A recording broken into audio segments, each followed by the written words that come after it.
বাউল TV Tangail, হৃদয় ধনবাড়ি, চেতনায় Bangladesh. Like দিন, share করুন, সাবস্ক্রাইব করুন এবং কমেন্ট করে জানিয়ে দিন আপনাদের মতামত। দেশ ও প্রবাসী বন্ধুরা। ও জটুদা, নমস্কার। নমস্তে। ভালো আছো দাদু? তুমি কেমন আছো? ভালো আছি। ঠিক আছে দাদু, তুমি একটি কাজ করে দিতে পারবে? কাজ? কি কাজ কর? দেখো আমার সাথে কে এসেছে গো। এটা কে গো? চাঁদ সদাগরের সন্তান দুলু লক্ষিন্দর। দাদু নমস্কার। প্রণাম দাদু। প্রণাম। এটা কি মনে করি? একটি কলসি গড়িয়ে দিতে হবে গো।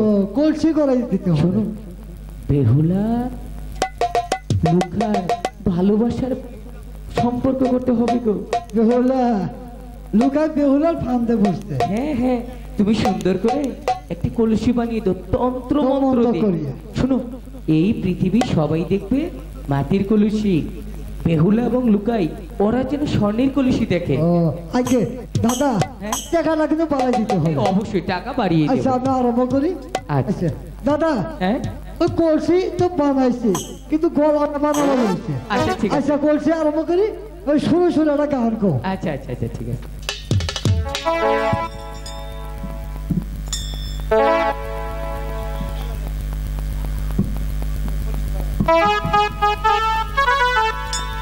ভালো করে গড়িয়ে দেবে কিন্তু। ওরে কলসি গহরাইয়া দেহরে কারিগর, কলসি গড়াইয়া দেহরে ওরে।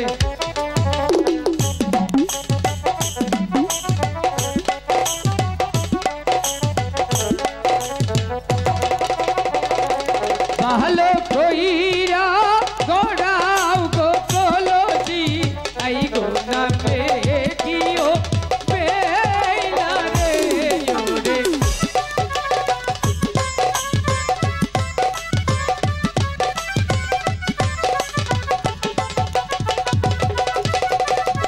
দাদু। ঝন্টুদা বলো। দেখো তো কিসের কলসি?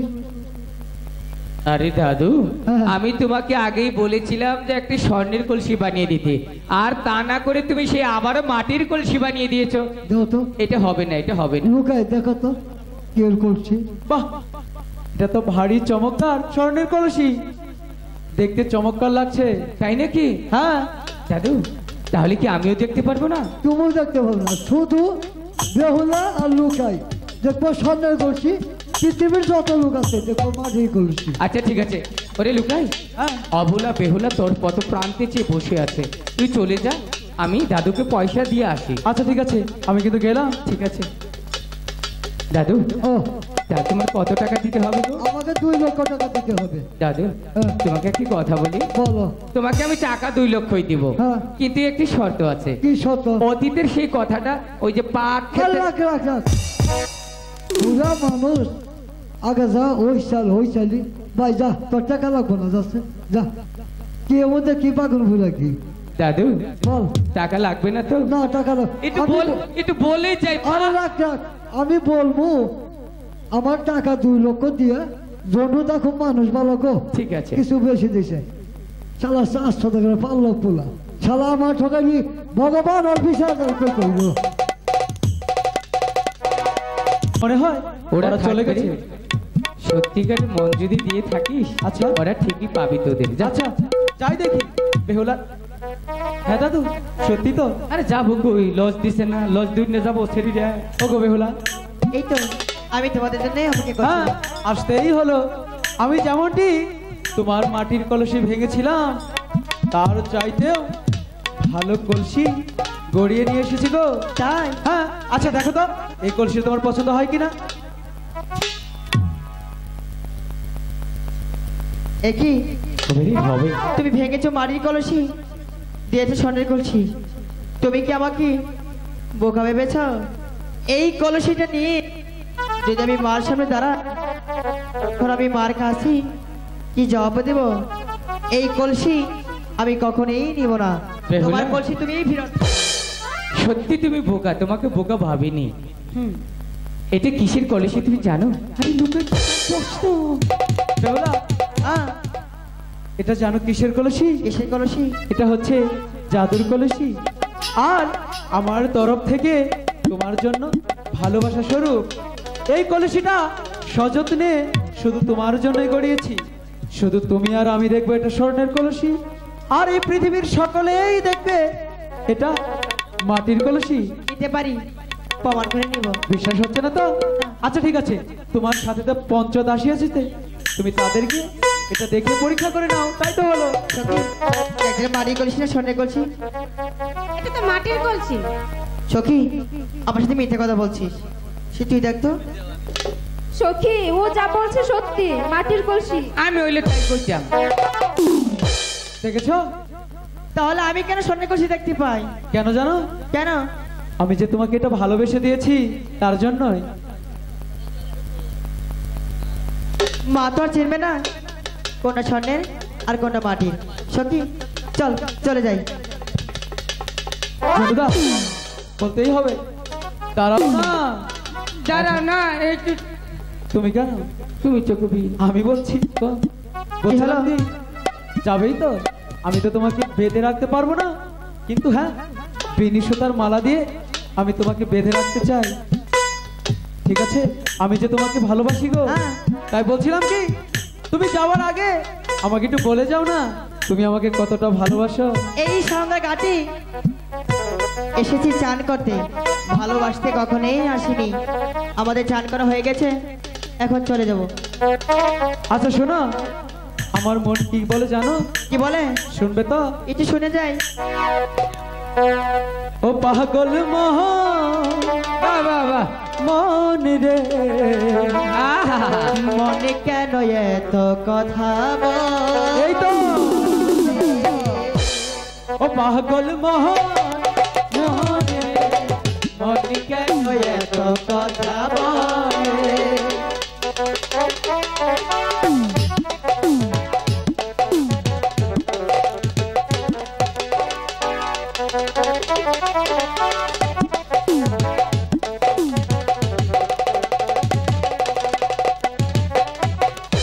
আমি বাকি আমার মনটা বাকি,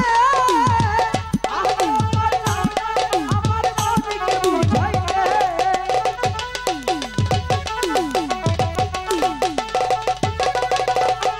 আমি বাকি আমার মনটা বাকি, আজও পারলাম না আমার মনকে বুঝাইতে। পাগল মনে মনে কেন এত কথা বলে? পাগল মনে মনে কেন এত কথা বলে?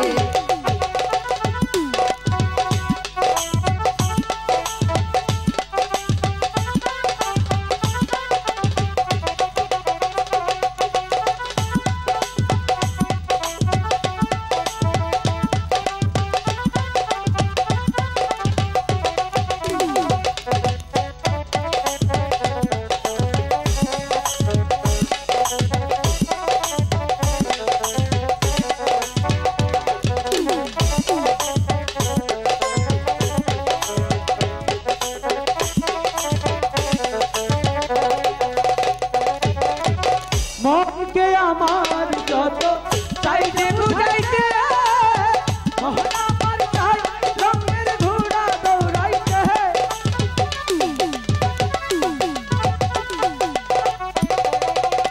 মনকে আমার যত চাইতে বুঝাইতে, মন আমার চাই রঙের ঘোড়া দৌড়াইতে।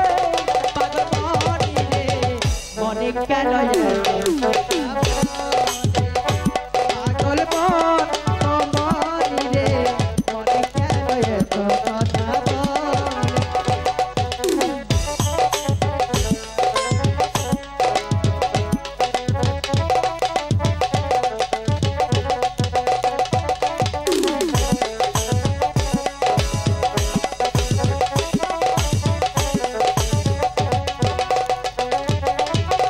আসি তোলাই শেষ হইলে চল্লিশের পার, মনে মনে এক না হলে মিলবে না ইউজাহান।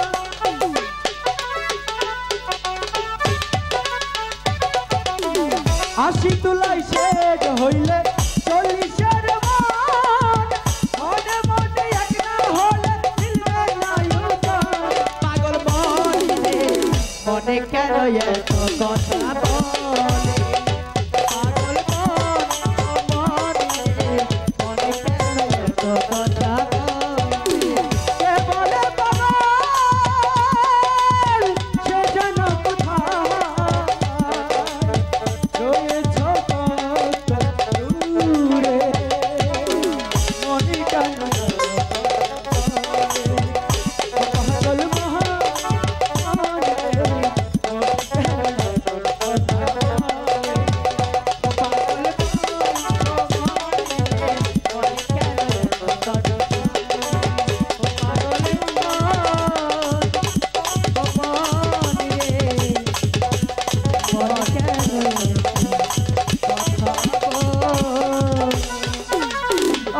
ও সখী সখী বেহুলা আমারে ফালাই যাইও না। বলছিলাম কি এভাবে সারাটি জীবন আমার বুকের মধ্যে যে থাকো তুমি সখী আর তোমার জন্য আমি আমার জীবনও দিতে পারি সখী। বলবো না গো আর কোনদিন বেলা ভালোবাসো বলবো না গো বেহুলা আর কোনো তুমি সারাটি জীবন সখী আমারে ফালাই তুইয়া যাইও। আচ্ছা বেহুলা হঠাৎ করে তোমার শরীরটা এরকম শক্ত হয়ে গেল কেন আর তোমার মুখে ছাগলদারি কেন দেখছো শালা কি করছে এই রে, কি এর মধ্যে কি? হ্যাঁ তুই এটা কাম করছ, আমিও বলি তুমি এটা কাজ করেছো আমার অবিবাহিত জীবনটাই নষ্ট করি। আরে আমি তো ভেবেছি আমি বেহুলাকে জড়িয়ে ধরে আছি, আমি তাকে নিয়ে স্বপ্নের সাগর পাড়ি দিচ্ছি, আর জায়গা কিন্তু তুমি আমার স্বপ্নটাই নষ্ট করে দিলে। তুমি আর জায়গা চোখে দেখা না আমার বগলা ইয়া বেহুলা বেহুলা কেন তুমি কি করছো? কইরে বেহুলা চুলা বা খাড়া খাড়া কে কি আমি তো ভাবছি যে বেহুলাকেই ধরে আছি। আচ্ছা দাদা এসব বাদ দাও, তাহলে যে বেহুলাকে ভালোবেসে ফেলেছি এই কথা গিয়ে আমি কি করে বলবো তুমি একটু বলো আরে না। লক্ষ্মীন্দর হ্যাঁ প্রেম করার পারত খাওয়া সমান কোথায়? নু যাই মার কাছে কে কই গিয়া বুঝিয়ে বলবো, হ্যাঁ বললে রাজি হবে তো? আমার জি গায়। আচ্ছা তাই চলো। মা কি করে বলবো না, মনটা ভার করে যেতে হবে।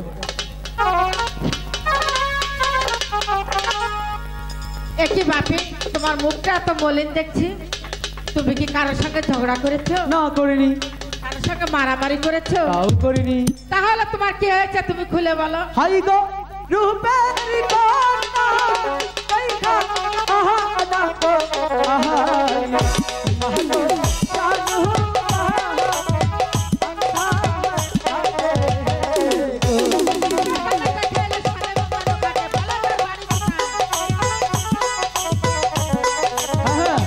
আমাকে তো বলতেই হবে।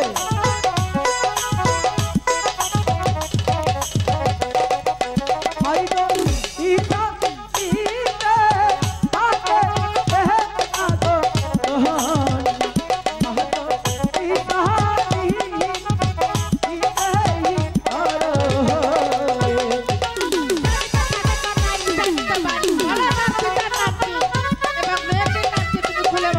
বলছি তো, কিন্তু তুমি রাজি হবে কিনা সেটা নিয়ে আমার ভাবনা।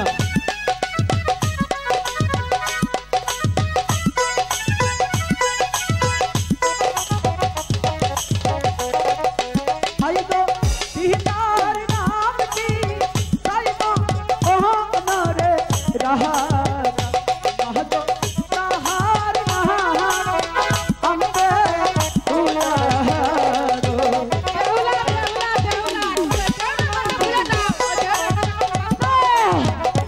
কিছুতেই বলতে পারবো না রে মা, আমি কিছুতেই বলতে পারবো না। হাই গো আরে রাতি তাপ আয়াবার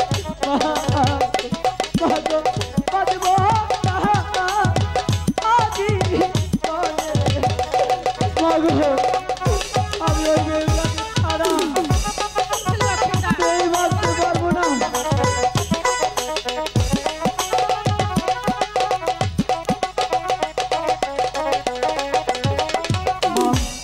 তুমি আমাকে একদিন বলেছিলে ওরে লুকাই আবার ছয়টি সন্তান হারানোর পর তুই হচ্ছিস আমার বড় আদরের সন্তান, তুই হচ্ছিস আমার 7 রাজার ধন, আর তুমি কি না তোমার সন্তানের জন্য এইটুকু করতে পারবে না মা? কেন পারবো না? অবশ্যই পারবো। তুমি বেহুলাকে বেশি ভালোবেসে ফেলেছো। যাও তুমি খেয়ে দিয়ে বিশ্রাম নাও, আমি তোমার বাবার সঙ্গে সবকিছু খুলে বলছি। সত্যি বলছো তো? সত্যি সত্যি সত্যি। এই না হলে আমার সোনা আম্মি, ঠিক আছে আমি কিন্তু যাচ্ছি, তুমি কিন্তু পিতাকে বলবেই বলবে। আচ্ছা।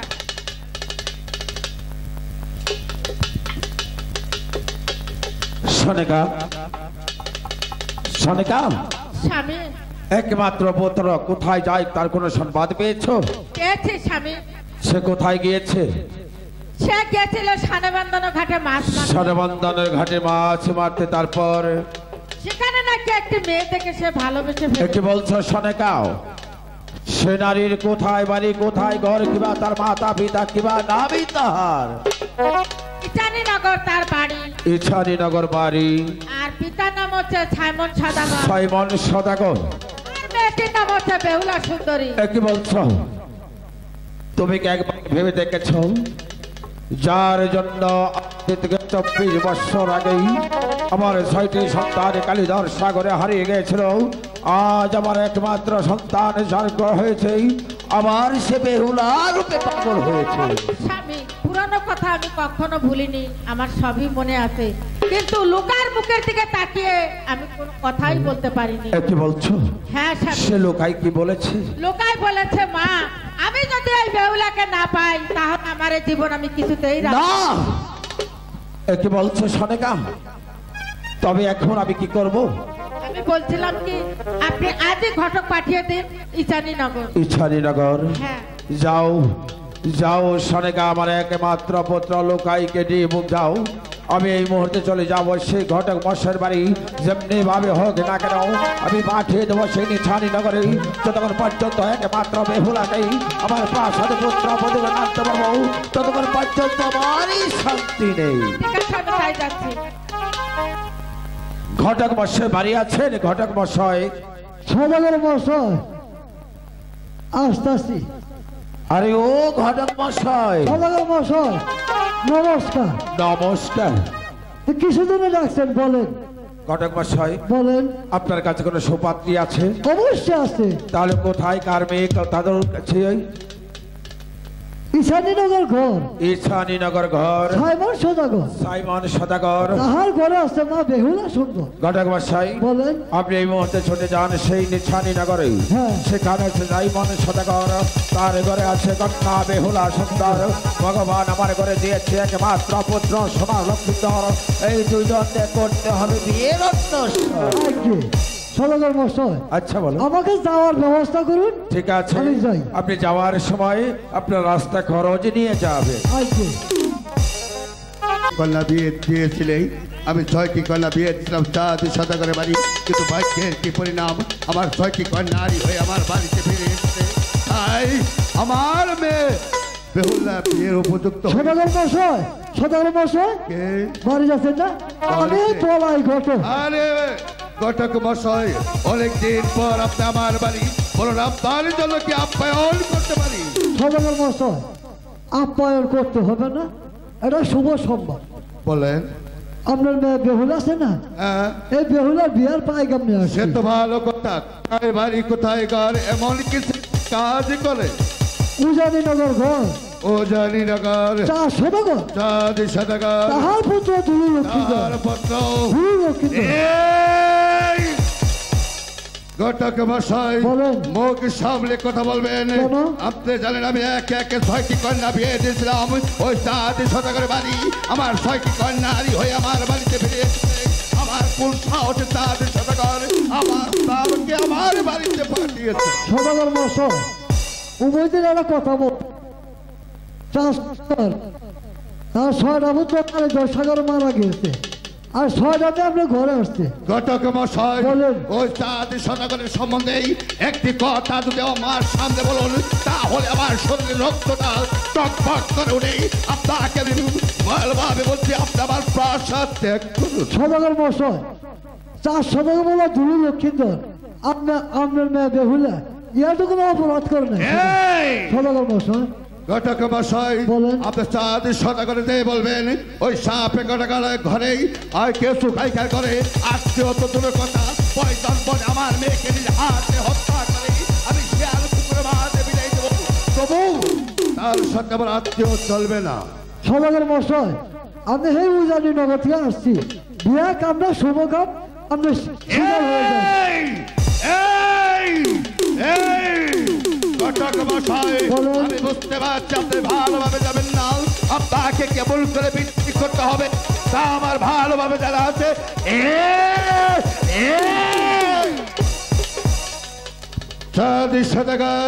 একবার যদি আমি তোমাকে আমার সামনে পেতাম তাহলে তোমাকে আমি কি জব দিতাম পারলে আমার সামনে এসো।